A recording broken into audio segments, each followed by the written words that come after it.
Hello అందరికీ, ఎలా ఉన్నారు? అందరూ బాగున్నారా? మేమైతే చాలా బాగున్నాము. మా అమ్మ ఏమో మార్నింగ్ టిఫిన్లోకి మాకు ఇడ్లీ చేసిందండి. నేను అది చికెన్ మిగిలిందంటే మా ఆయన ఇడ్లీ చికెన్ కొంచెం పల్లి చట్నీతో కలిపి మొత్తానికైతే టిఫిన్ పూర్తి చేసాము. రెడీ అయిపోయి జమ్మలమడుగు వెళ్ళాలనేసి రెడీ అయ్యాము. తినేసి 9:45కి జమ్మలమడుగు చాగల్మరి బస్ తిరుగుతుందని చెప్తే రెడీ అయిపోయి బస్ స్టాండ్లోకి వెళ్తే అక్కడ జమ్మలమడుగు చాగల్మరి బస్సు తీసేసినారు ఈ మధ్య, మళ్ళీ స్టార్ట్ అయ్యేకి టైం పడుతుందేమో అని చెప్పారు.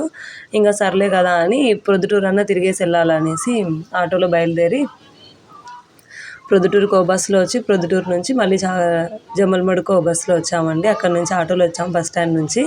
మా చిన్న పాప అయితే బస్సు జర్నీ ఫస్ట్ టైమో ఒక రెండో టైమో అనుకుంటా, ఇప్పుడైతే ఊహ తెలిసింది కదా, కిందికి దిగాలంటుంది, కిటికీలో దూరుతుంది, వాళ్ళ నాన్న దగ్గర ఉండదు, నా దగ్గర ఉండదు, అక్కడికి ఇక్కడికి పల్టీలు కొట్టి తిరుగుతూనే ఉంది. ఆడ కింద పడుతుందో అనేసి కొంచెం కష్టం అనిపించింది మాకు బస్సులో రావడం.